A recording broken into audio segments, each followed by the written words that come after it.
Welcome to the first deck breakdown on this channel. This is the deck that I've been playing recently, suited Fire Allies. We've gotten a lot of requests for deck breakdowns or archetypes or just shells that people can try. Hope you guys enjoy. Let's get into the list itself, starting with the material deck. Obviously with Spirit of Fire, not much to say there. There's suited allies in Norman Fire, so we're going to be playing Spirit of Fire. After that we have our draw engine, so we're playing GCR. Obviously, like a lot of allies decks, the draw is super valuable, and especially in this deck, there are times where that extra card prereq will let you activate an ability of one of the allies on your board, which can get you an insane amount of value, depending on exactly what the board set is right now. And so following that, we're also playing baubles, just because, again, the extra value for having one more card can go a long way in this archetype. So extending to that, we also have Backup Charger and Tengu. I actually think that one of these is cuttable.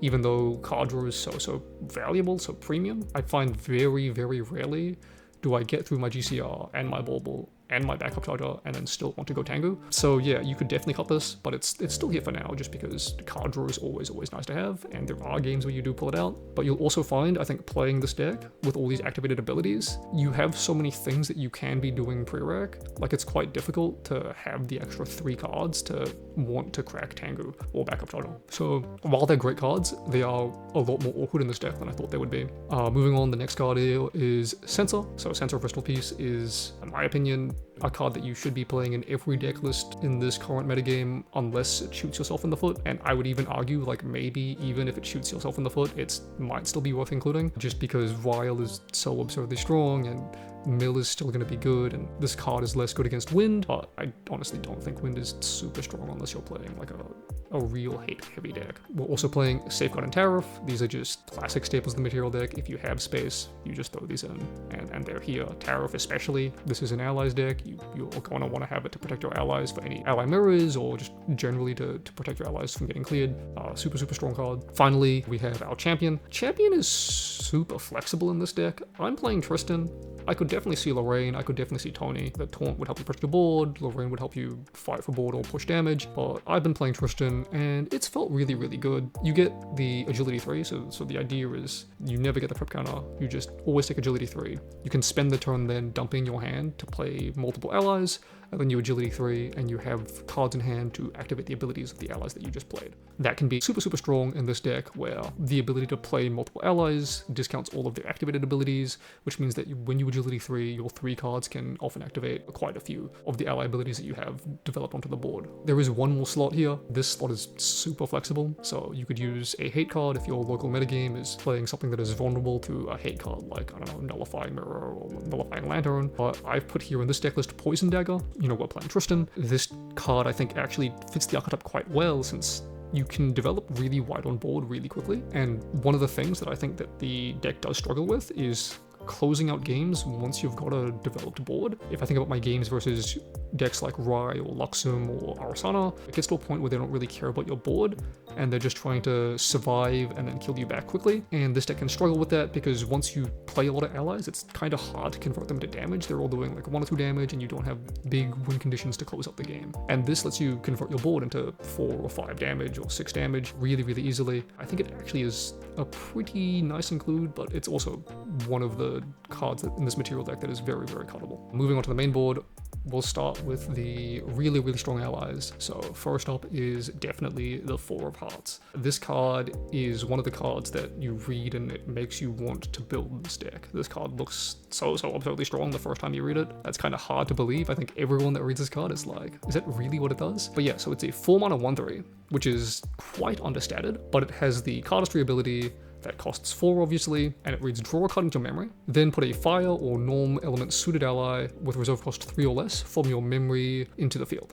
You can activate this at fast speed, which is really cool. And using this, it's really easy to get really wide on board really quickly. And because you're playing a 4 cost, you'll get a 3 cost or a 2 cost out normally. Your other activated abilities become really cheap. And you can, in one turn, very easily go from having no board to having 3 wide or 4 wide on the board with, you know, the right amount of hand size. Moving on to the 4 spades, yeah, this card is also really strong. It's a 4-mana 2/3, which is also understated, but 2/3 is kind of the baseline that we're expecting. It does a decent amount of damage, while also having a decent amount of survivability. It also comes with the huge upside of having a backup charger attached, keeping in mind that all of these card tree abilities count themselves as a unique cost, so they're all automatically just counted by 1, and then for every other unique cost, you get an extra discount. So if you're going second, you can just play this, and then it can replace itself if they try and kill it, and if not, you're super, super happy. Next up, we have the 3 of Hearts. This card is also super, super good. It's a 3 mana 2/3, which is good stat line. That is just exactly what you're looking for in your allies.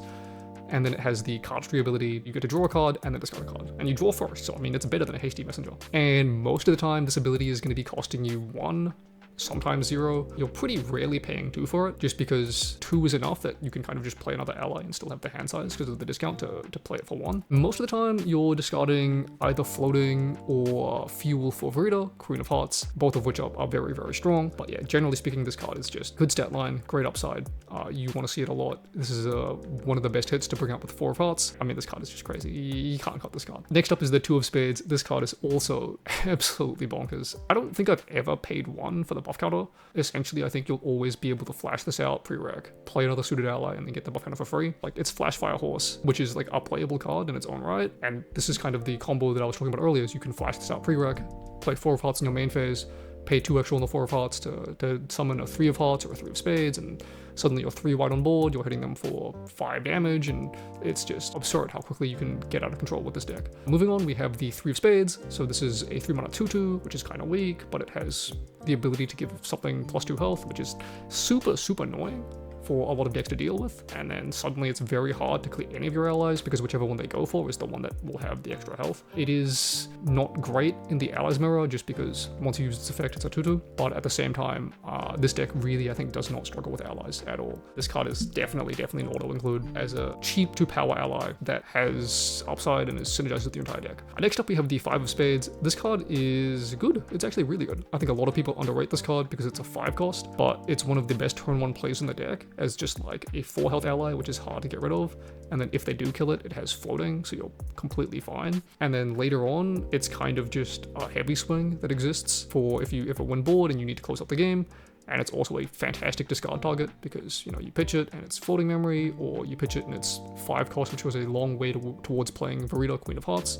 So yeah, this card is definitely a very strong card in the deck. Next up, we have the 2 aces, Noir and Rouge. Both of these are kind of like fine cards. I don't think they're great, but I think you definitely need to include them because when you play them, they often give you a lot of value. It's surprisingly easy to get both 6 and 10. If you turn 1 5 of Spades, you can play Noir as a 2/2 and it's pretty strong. If you get to 10, which is 10 is normally 2, 3, 4. If you have the combo I talked about earlier where you flash out 2 of Spades into 4 of Hearts and you bring out a 3, you've got 9 on the board, you play one of these aces and you get to 10, and that's actually really not that hard to do. I prefer Noir because she sticks on the board as an ally and you can keep applying pressure. Rouge is more like a finisher. Honestly, I think she's mostly here for those decks that I mentioned earlier that don't really care about your board and are just trying to race you, like Rai or Luxem, where they would just ignore most of the things that are happening and just try and kill you. And if they ignore your board and you're able to get 21, Rouge is much better at winning the game than Noir is. That's kind of why she's here, to close those games out. But if you play her as a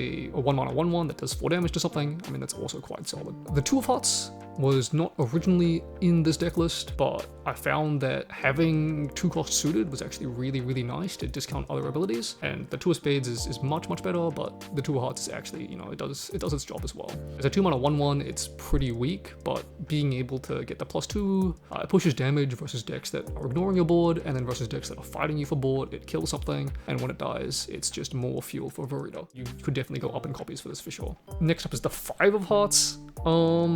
This card kind of sucks. You are pretty rarely playing it. I've definitely played it a couple times, and it has been good when I've played it, but of the suited allies, it's by far the weakest, by far. It's nice discard fodder. 5 cost is, again, really nice for Verita. If you wanted to cut this, and you wanted to have more space for something else, more interaction, more burst, anything like that, this card is definitely one of the first to go. Finally, the last ally in this list is Verita, Queen of Hearts. This card is just crazy. This card is absurd. This card is why this deck just beats all of the allies decks, or at least if you ever convince your opponent to spend their resources on clearing your board, like you're really happy just because you're playing a 0 mana 4/4. Like she'll just win you the game. Because of this kind of playstyle, What this deck struggles against is decks that are able to ignore your board and race you. This deck is not running a huge amount of defensive options. When they are spending their resources not on your face and killing your board, eventually you'll have 10 costs worth of suited in your graveyard and you'll play a 0-mana 4/4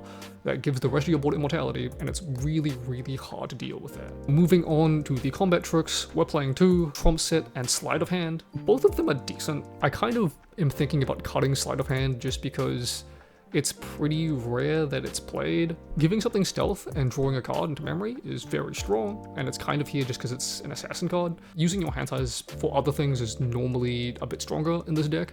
You have so many cards that you can play at fast speed, or abilities you can activate at fast speed, that this is kind of pretty rarely the best thing to be doing. It's definitely strong. It's definitely nice to have in the deck to keep your board alive, and then sticking one ally lets the rest of your allies activate their abilities for cheaper. But I mean, compared to Trump Set, I think like Trump Set has been really, really good. +3/+3 is essentially the same as stealth. And then changing the attack is like, it saved me versus fire aggro. I remember a game where someone went face with Heated Vengeance and Impact Hammer, and I was able to flash in 2 of spades, activate the ability to give it a buff counter, and then play Trump Set and retaliate for 5, so they took 8 damage and I took nothing, and I mean, the game is pretty much over on the spot. This is also just kind of like the only defensive that you have for your face. If someone does start swinging at your face, does everything you want to in a defensive utility card. Next up is Ashen Riffle. Ashen Riffle is like a decent card. I think you read the card and it sounds super broken, like it's just a +1 if you play both of the cards. The problem with it is that a lot of your reveals, it's like kind of hard to play both of your cards, and you need to play both of them before it gets you any value. Like if you only play one of them, then it's just a +0, which is not great. If you do end up playing both, it's very, very strong, but sometimes you just reveal like 2 4s, and if you think about it, like when that happens, you have to pay a total of 8 reserve cost plus the 2 for Ashen Riffle, so you're putting down 10 cards over the course of the game to get +1. It's super, super expensive. It's definitely still a good card. You're definitely still playing 4 of them. The best hits are like Wonderland's Reign, which is coming up. 2 of Spades is fantastic to hit as well, 2 of Hearts. But when you hit the more expensive ones, yeah, you kind of regret the fact that this card is one of the ones that you played. Next up is Wonderland's Reign. This card just is not very good, I'll be honest. You could definitely cut it from the list. It's kind of only here as like a good hit for Ashen Riffle. Like, there are times where you play it discounts all of your suited abilities. I've gotten the draw off of it once. It's very, very rare that you're getting the draw off of this. You're just going to be using it to discount all of your suited abilities. So unless you're activating multiple suited abilities, this is always going to be better as a card in hand that you're using to reserve. If you need more space, then you could definitely cut it. Next up is Straight Flare, another reason why you might want to keep Wonderland's Reign on the list. This card is just really good. Normally this is 2 mana deal 3, sometimes it's 2 mana deal 4, sometimes it's 2 mana deal 5. It's a great way to kill off any allies as a defensive spell. It's also a great way to push for burst damage to go for game. This deck gets absolutely annihilated by Carter, so having a fast speed answer to him is really, really nice. You're definitely keeping it at 4 of. Next up is Incap. We're playing Tristan level 1. We're an assassin deck, we're going to be playing Incap. This card will just win you games. Nothing more to say about Incap. Incap's just great. Finally, Undying Dreams. This is just a nice combat trick with floating memory. It's just good, +1/+1. What more could you ask for? Great to retaliate with. Any deck that is playing allies is probably going to be happy about drawing this card to hand. It's also a great discard for 3 of Hearts if you want to use it to go to level 1, and I do that all the time with this deck. Moving on to the sideboard, I've kind of just thrown a lot of cards into the sideboard. One of the things I found with this deck is that sideboarding is really, really difficult because I don't know what to take out of the deck, and when you get decks like that, it often means that the main board is just very synergistic, and if you want to bring anything in, it has to be really, really good. So you're going to want to fill your sideboard with a lot of matchup specific cards. So you'll see in the sideboard, I mean, it's not a legal sideboard, I've just thrown in a bunch of cards that you might want to consider for matchups depending on what your local metagame is playing.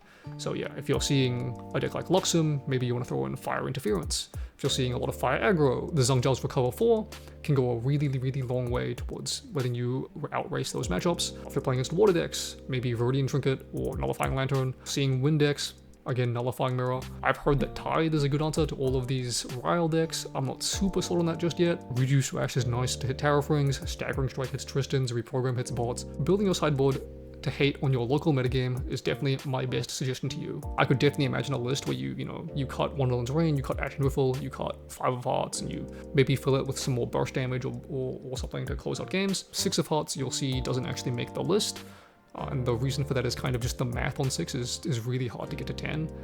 You can do it with 2 2s, of course, but that's pretty rare, and you're almost never doing it with a 3 and a 1. That's kind of why 6 of Hearts doesn't make the list, but 5 does. But yeah, that's it for the Suited Allies deck. This deck is super fun. I think I've won both of the locals that I brought it to, so it's actually quite good as well. Just with how it plays, I would say that if you took it back in time to like a previous metagame, it would be very strong. But the current metagame, there are probably stronger decks that edge it out, like the Ryle level 3 decks that just get so much card advantage so quickly while also getting access to huge advanced elements. But I would say that this is very solidly tier 2. Could be tier 1.5 with, you know, some optimization and the right metagame choices, depending on exactly where it settles. But for now, yeah, this is just a fun deck that I've been playing, and you should definitely give it a shot. It's a lot stronger than I thought it was, and I thought it was actually quite strong when I built it. If you like this type of content, leave a like on the video. Let us know in the comments down below which deck you want to see next. That's it for me, so I'll see you guys in the next one.